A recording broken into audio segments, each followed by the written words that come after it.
कहते हैं कष्ट कभी जीवन से समाप्त नहीं होते, लेकिन भगवान का नाम उन्हें सहने की शक्ति दे देता है। आइए जाने कैसे। जो लिखा हुआ है वही होकर रहता है। कभी कष्ट नष्ट नहीं होते। यदि कष्ट नष्ट होते तो माता कौशल्या कभी विधवा नहीं होती।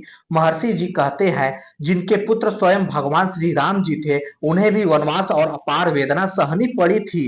इससे हमें यह सीख मिलती है कि जो विधि के विधान में लिखा है, जो भोगना है वह भोगना ही पड़ता है, चाहे सुख हो चाहे दुख हो। लेकिन जीवन की सबसे बड़ी सच्चाई यहाँ से शुरू होती है, जब मनुष्य भगवान का नाम जपता है तो कष्ट समाप्त नहीं होते, लेकिन उन कष्टों को ताकत कम हो जाती है।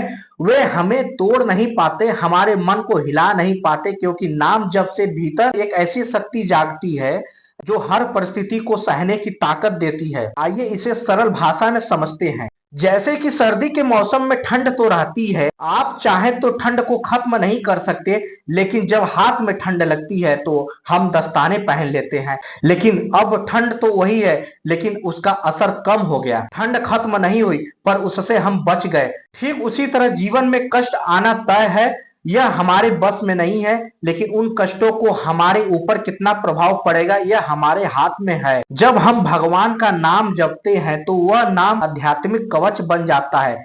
कष्ट आते हैं लेकिन हमें तोड़ नहीं पाते, दुख आता है लेकिन हमें बिखेर नहीं पाता। इसलिए समझदारी इसी में है, कष्टों को खत्म करने की कोशिश में जीवन न बिताओ, बल्कि भगवान के नाम को अपने जीवन का आधार बनाओ, क्योंकि नाम जब कष्टों को मिटाता नहीं बल्कि आपको इतना मजबूत बना देता है कि कष्ट छोटे लगने लगते हैं।